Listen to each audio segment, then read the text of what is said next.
자신의 칠순잔치를 앞두고 날아온 부고, 그것도 오래전 자신을 버리고 떠나버린 남자에게서 날아온 소식. 지금은 유명한 식당을 운영하며 세 딸들도 번듯하게 키웠지만 남편이 없던 지난 날들의 기억들이 다시금 찾아오는 듯합니다. 이번 주 추천 영화 고독의 맛의 내용입니다. 장성한 세 딸을 두고 있는 린슈인 여사, 유명 안무가인 큰딸, 타이베이에서 성형외과를 운영하는 둘째, 자신을 도와 가게를 운영하는 막내까지 무엇 하나 부러울 것이 없는 그녀의 삶에 나타난 불청객과 같은 소식. 더구나 자신을 버린 남편의 마지막을 지킨 여인의 존재는 그녀를 더욱 불편하게 합니다. 과연 그 남자가 남긴 것은 무엇일까요? 가족들은 이 일을 계기로 자신들이 가졌던 문제들과 마주하게 됩니다. 새롭게 다가오는 가족의 의미. 고독의 맛은 삶이란 고독하다고 이야기를 합니다.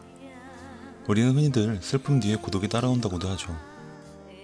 혼자서 3명의 아이를 키워야 했던 긴 세월들, 노점에서 새우튀김을 팔며 지금에 이르기까지 기나긴 세월을 여자의 몸으로 버텨야만 했던 그녀의 삶은 쉽지만은 않았을 것입니다.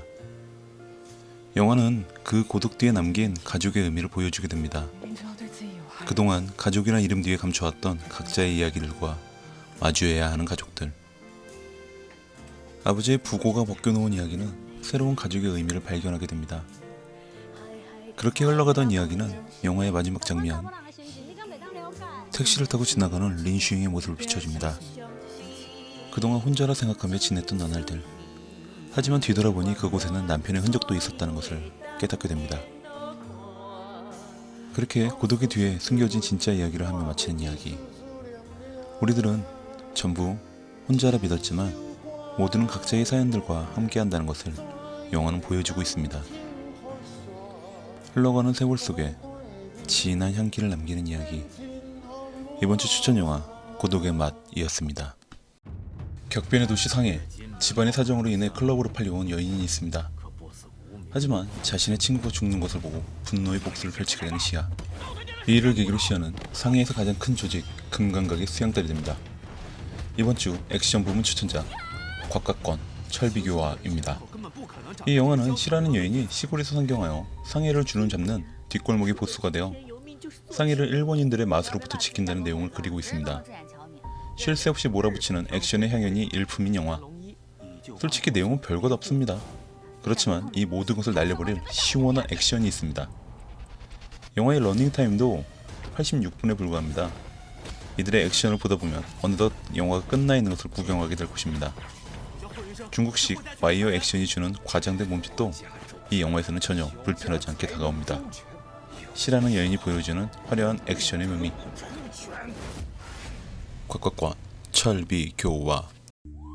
유달리 뜨거웠었던 그의 여름. 14살 소녀 노바에게도 큰 변화가 일어납니다. 언니를 따라갔다가 다쳐버린 손으로 인해 카누 캠프에 따라갈 수 없게 된 노바. 그 덕에 노바는 언니가 있는 반에서 여름을 보내게 됩니다. 수업 중에 경험하게 된 첫 번째 2차 성징의 흔적. 그때 구세주처럼 등장한 롬이라는 존재.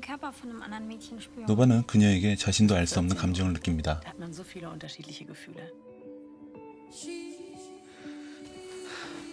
코크는 고치를 뜻하는 단어로서 아직은 미성숙한 존재인 노바의 이야기를 그립니다.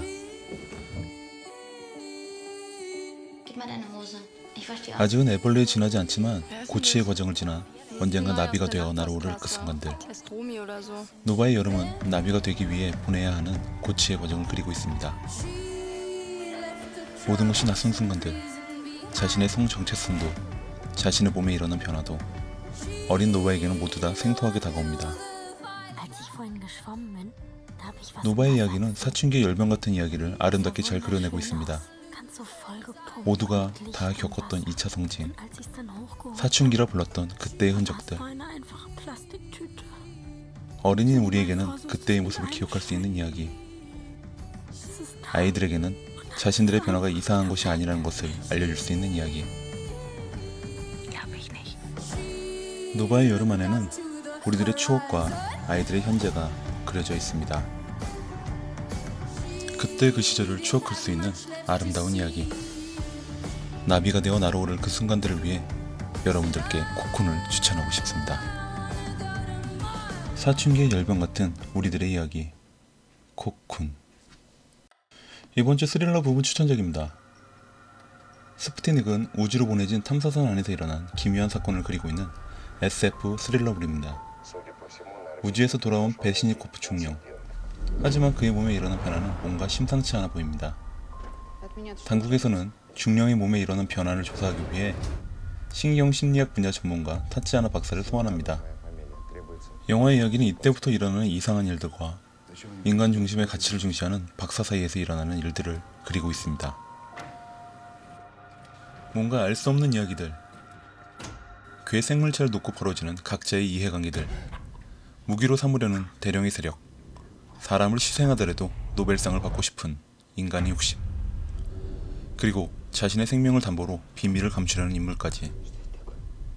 각자의 이해관계를 놓고 벌어지는 심리 스릴러의 이야기는 짜릿한 긴장감과 반전의 재미를 안겨줍니다. 1시간 53분이라는 긴 러닝타임이 지루하지 않은 이야기, 잘 짜여진 스토리가 주는 완벽에 가까운 스릴러. 러시아에서 날아온 SF 심리 스릴러 스푸트닉은 기대했던 것 이상의 재미를 안겨줄 것이 분명합니다. 스릴러를 좋아하는 분들께 이 영화를 추천하고 싶습니다.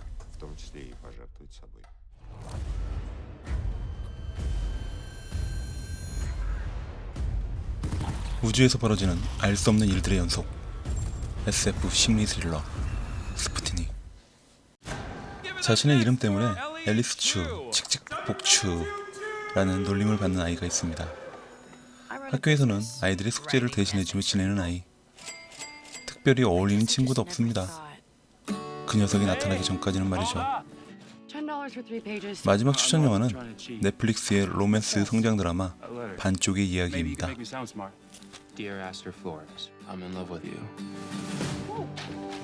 자신의 연애 편지를 대신 써달라는 이 녀석. 그러나 그 녀석의 상대는 바로 학교의 마돈나 에스터.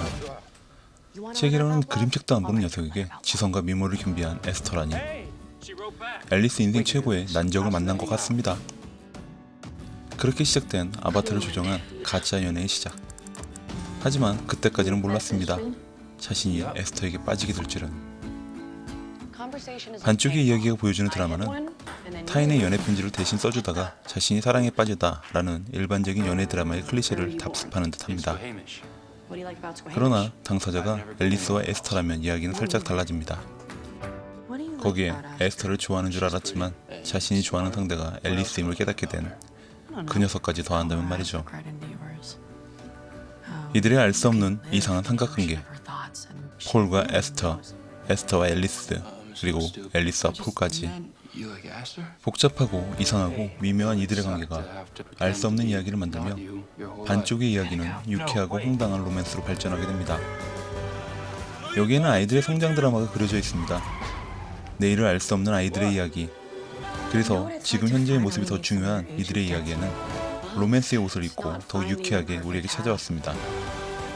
로튼 토마토 지수 97%의 달콤한 핑크빛 성장 드라마.